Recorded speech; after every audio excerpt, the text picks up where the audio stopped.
भगवानं नमस्कृत्यं नरं चैव नरोत्तमं देवीं सरस्वतीं व्यासं ततो जयमुदीरये।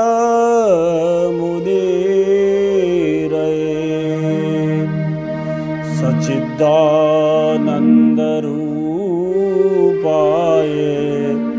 विश्वोत्पत्त्यादिहेतवे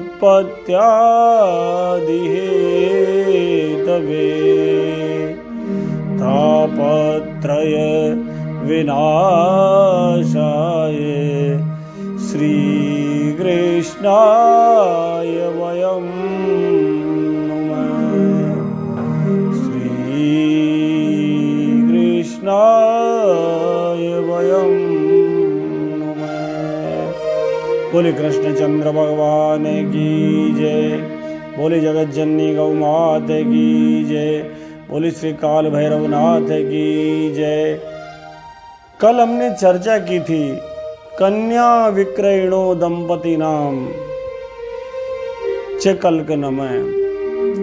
कलयुग के अंदर इस युग का प्रभाव है कि सारे के सारे नर हो अथवा नारी हो, सब के सब धर्म का मूल मार्ग छोड़ करके अर्थ पर आधारित जीवन हो गया।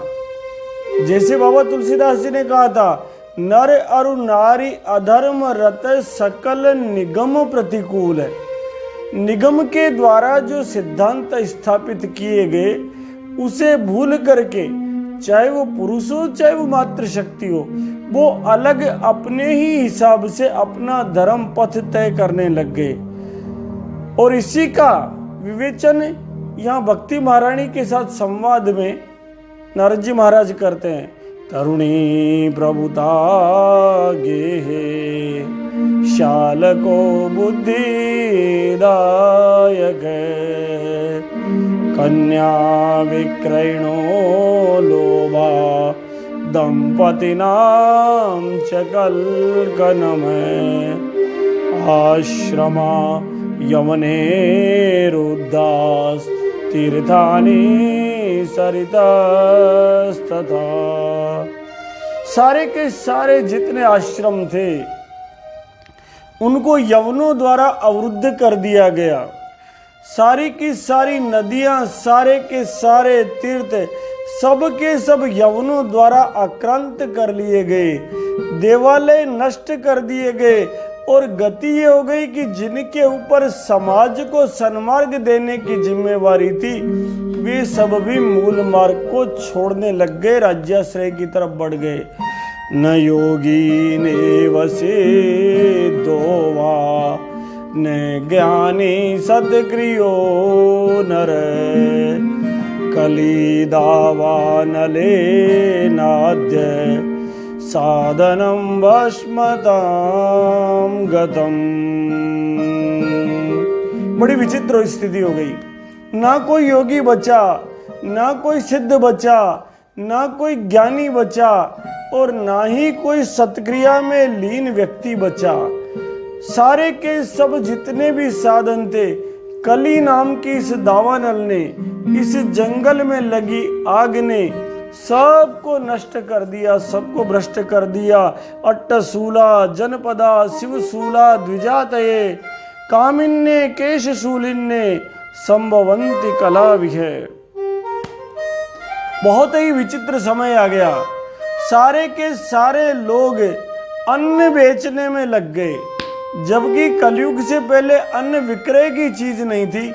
अन्न दान को प्राण दान माना गया था, क्योंकि अन्न से प्राण का संचार होता था। इसलिए जिसके पास अन्न था वो दूसरे को अन्न देना प्राणी मात्र को, चाहे पिपीलिका हो, चाहे गैया मैया हो, चाहे कुत्ता हो, चाहे कौवा हो, चाहे अभ्यागत अतिथि हो, ये सब हमारे परिवार का विराट सदस्य थे। इतना ही नहीं, सब लोग बाहर बैठकर नित्य खाना खाते थे, तो आसपास की 20 चिड़िया आकर रोजाना हमारे खाने को जीवन बना देती थी। आज वो सारी चीजें वो कहते हैं कलयुग के कारण विपरीत हो गई। और सबका श्रृंगार का साधन क्या हो गया? तप नष्ट हो गया। मीरा का तेज जो था वो मात्र शक्ति में नहीं दिखने लगा, बल्कि सबकी सब केश को श्रृंगार करने में ही अपने आप को सुंदरता में मानने लगी। और ये सारी जब विषम परिस्थितियां आई, इसका ऐसे का ऐसा वर्णन बाबा तुलसीदास करते हैं बहुत सुंदर शब्दों में। कलिमल ग्रसे धर्म सब लुप्त भये सद ग्रंथे दम्बिन निजमति कल्पि करी प्रगट किए बहुपंथ। ऐसी विशेष स्थिति हो गई कि दम्भी लोगों ने अपने अपने धर्म बना लिए। मूल सनातन धर्म धीरे धीरे छुपता गया, सदग्रंथ छुपते गए, और दम्भी लोगों ने, संतों ने नहीं, बाबा ने ये नहीं कहा संतन निजमत कल्पि करी प्रकट किए बहुपंथ, बल्कि उन्होंने कहा दम्भियों ने सारे के सारे अपने अपने मतांतर खड़े कर दिए। बहे लोग सब मोह बश लोभ ग्रसे शुभ कर्म, सुन हरि जान ज्ञान निधि कहूं कछुक कलि धर्म। इस कलयुग में विपरीत क्या हुआ?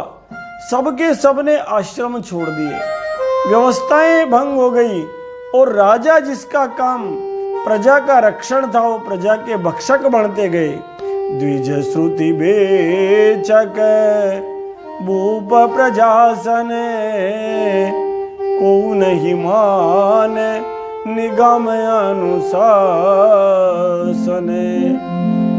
ज्ञान का मार्ग गुरु तत्व से निकल कर टीचर पर आ गया, creating situation in which learning takes place. ऐसी गति हो गई कि जहां ज्ञान जो दान किया जाता था वो विक्रय योग्य वस्तु बन गया। द्विज श्रुति बेचक भूप प्रजासन, और राजा क्या हो गए? वो स्वयं ही प्रजा को खाने वाले बन गए। वेद की आज्ञा कोई मानने वाला ही नहीं बचा। मार्ग जो ही जाही मन भावा, पंडित सोई जो गाल बजावा। मिथ्यारंभ दंभरत जोई, ताकहु संत कही सब कोई। सोई सयान जो पर धनहारी, जो कर दंभ सो बड़े आचारी। जो कह झूठ मसखरी नाना, कल जुग सोई गुणवंत बखाना। निराचार जो श्रुति पथ त्यागी, कल जुग सोई ज्ञानी सो विरागी। जाके नख सिख जटा विशाला, सोई प्रसिद्ध तापस कलिकाला। अशुभ वेशभूषण धरे भक्षा भक्षज खाय, तेई जोगी तेई सिद्ध नर पूज्य ते कल जुग माई। बड़ा विचित्र समय आ गया, जिसको जो पसंद है उसका मार्ग वही हो रहा है। जो वेद से निर्धारित मार्ग है, जो पुराणों से निर्धारित मार्ग है, जो शास्त्रों से निर्धारित मार्ग है, उसको छोड़ करके जिसके जो मन में आ रहा है वो मार्ग पकड़ रहा है। और पंडित कौन हो गया? जो जितनी बड़ी बड़ी लबारी बातें कर रहा है वो उतना ही बड़ा पंडित हो गया। लोगों ने विचार ही नहीं किया कि पंडित या विप्र शब्द बहुत बड़ी उपाधियां थी। यस्य सर्वे समारंभा काम संकल्प वर्जिता, ज्ञानाग्नि दग्ध कर्माणि तमाहु पंडित बुधा। जिसके संकल्प और विकल्प नष्ट हो जाए ज्ञान रूपी अग्नि से, जो करे नारायण जाने उसका काम जाने, तब कहीं जाकर पंडित व्यक्ति कहलाता है। लेकिन जो जचे वही पंडित, सबके सब मिथ्या हो गए, सबके सब आडंबर रचने लग गए, और समाज में वही लोग संत के रूप में ज्यादा ख्याति पाने लग गए जो जितने आडंबर में लीन हो गए। अन्यथा तो पर दुख द्रवई संत सुपुनीता, मक्खन से भी कोमल संत थे। वो व्यक्ति सयाना माना गया जो दूसरों के धन का हरण कर रहा था। जो जितना बड़ा दम्भी था उतना ही बड़ा आचारी माना गया, और जो जितनी झूठ बोलने वाला था वही गुणवान मान लिया गया। सबके सब लोग आचरणहीन हो गए, श्रुति का पथ त्याग दिया। यज्ञोपवित जो परंपरा थी हमारी, उस परंपरा का परित्याग कर दिया। गायत्री के जप का परित्याग कर दिया, राम नाम के जप का परित्याग कर दिया। जबकि आज के 30 साल पहले तक हमारे घरों में कोई भी मात्र शक्ति भी बिना राम नाम की माला फेरे बिस्तर पे नहीं जाती थी, और नियमित हर घर में मानस का पाठ स्थायी था। वो सब चीजें छूटती गई, और हालात क्या हुई, जिसके भी नाखून जटा ये सब विशाल हो गए। जहाँ के नक्शिक जटा विशाला, सोई प्रसिद्ध तापस कलिकाला। ये सन्यास का भी नुकसान हो गया। अशुभ वेश भूषण धरे, बख्शा बख्श जो खाए। बख्श और अभक्ष खाने का भान नहीं है, इस मुख को जो है पवित्र करने लगे, वही कलिकाल के अंदर बड़े लोग हो गए। जे अपकारी चार तिने, कर गौरव मान्य तेहि, मन क्रम बचन लबार, तेहि बकता कली काल महू। जितने लबारी लोग हो गए वे ही वक्ता बन गए। नारायण को छोड़कर मनुष्यों के गीत गाने वाले वक्ता बन गए। नारी भी बस नारे सकल गोसाई, नाचही नाटे मारे कटकी नाही। नारी भी बस नारे सकल गोसाई, नाचही नाट मारे कटकी नाही। गुण मंदिर सुंदर पति त्यागी, बजई नारी पर पुरुष अभागी। सौभागिनी विभूषण हीना, विधवन के श्रृंगार नवीना। गुरु शिष्य बधिरे अंध कर लेखा, एक न सुनहि एक नहीं देखा। हरहि शिष्य धन शोकन हरहि, सो गुरु घोर नरक महु परहि।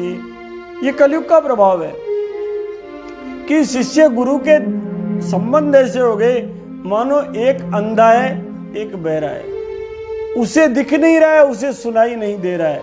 वो कारण क्या हुआ कि वो जो शिक्षक था, वो शिक्षक अपने पद की मर्यादा से नीचे आ गया, और शिक्षा जो दान का विषय थी वो सारी की सारी अर्थ का विषय हो गई। इसलिए गुरु तत्व लोपित होने से बिना विचारे वो नन्हे नन्हे बच्चों को ये पढ़ाने लग गया कि rain rain go away come again another day.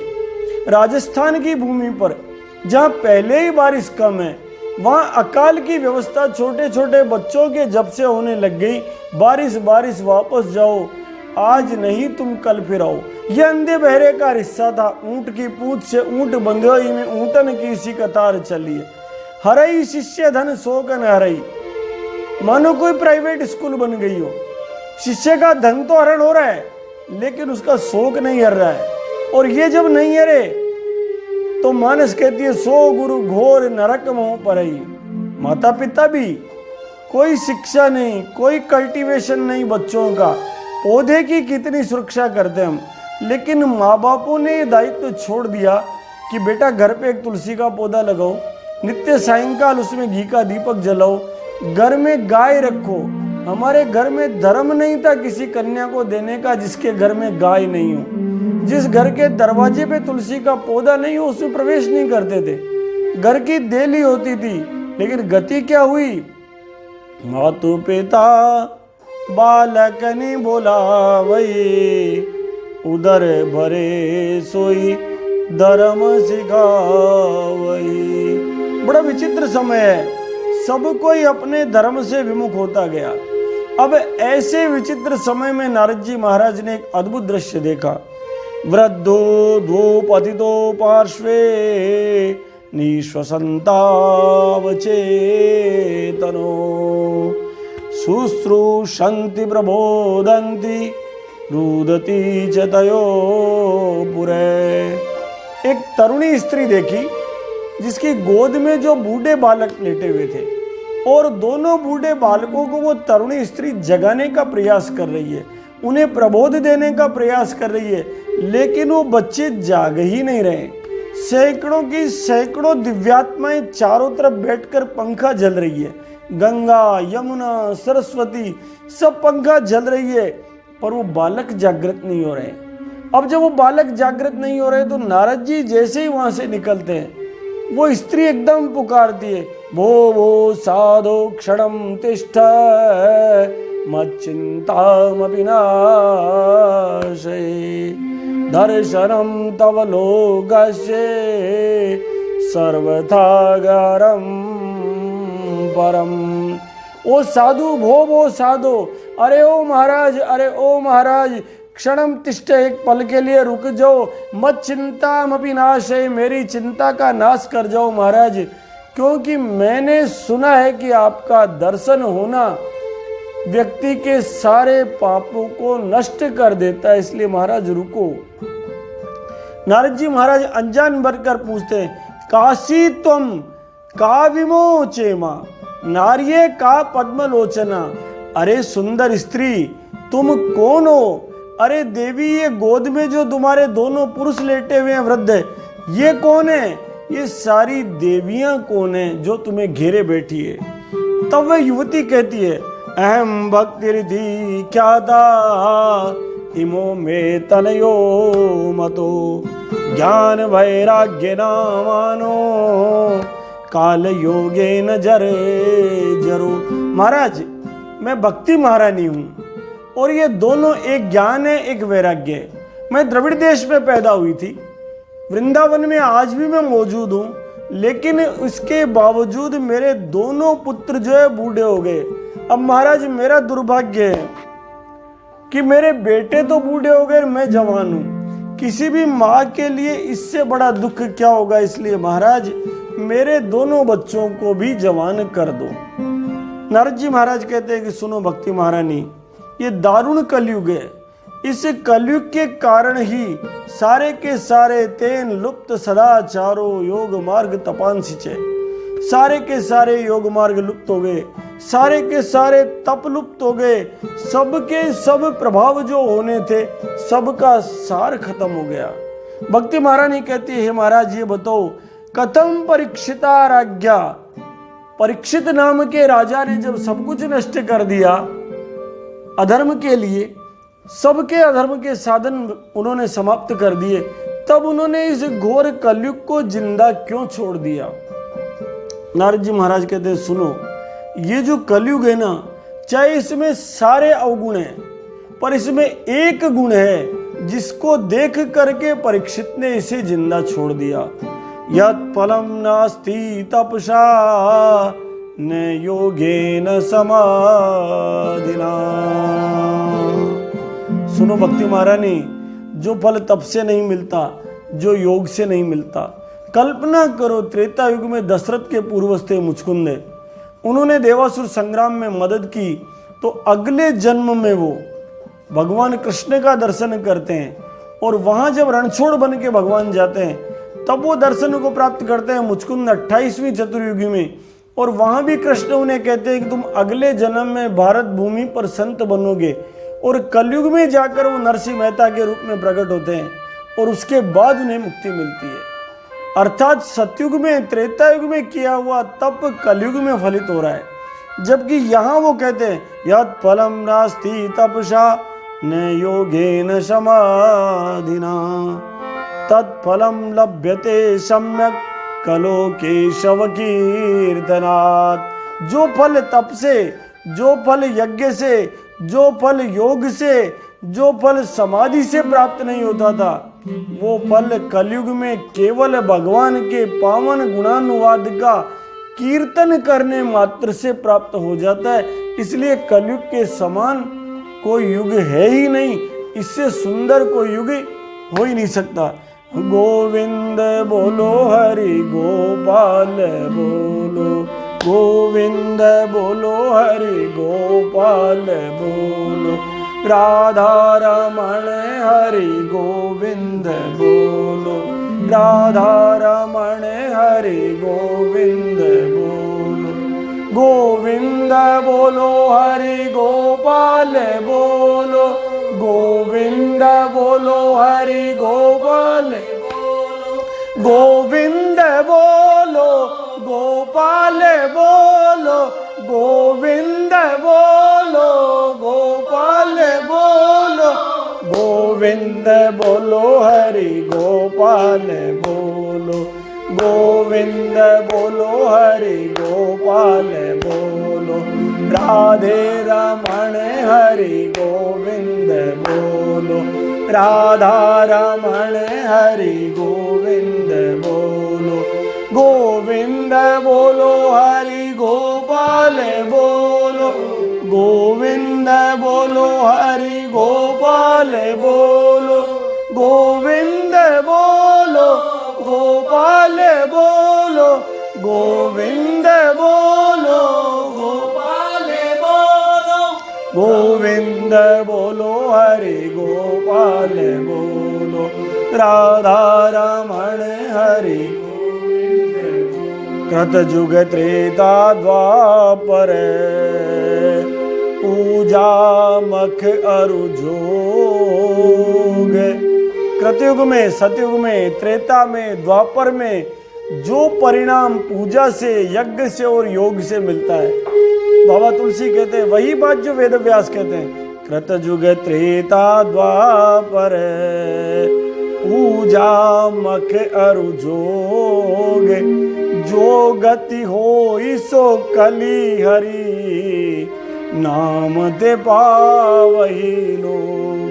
यत् फलं नास्ति तपसा न योगेन समाधिना, तत्फलं लभ्यते सम्यक् कलो केशव कीर्तनात्। बोले श्री कृष्ण चंद्र भगवान की जय, बोले जगत जननी गौ मात की जय, बोले श्री नंदी भगवान की जय, बोले श्री काल भैरवनाथ की जय, बोले रिंगस के भैरव महाराज की जय।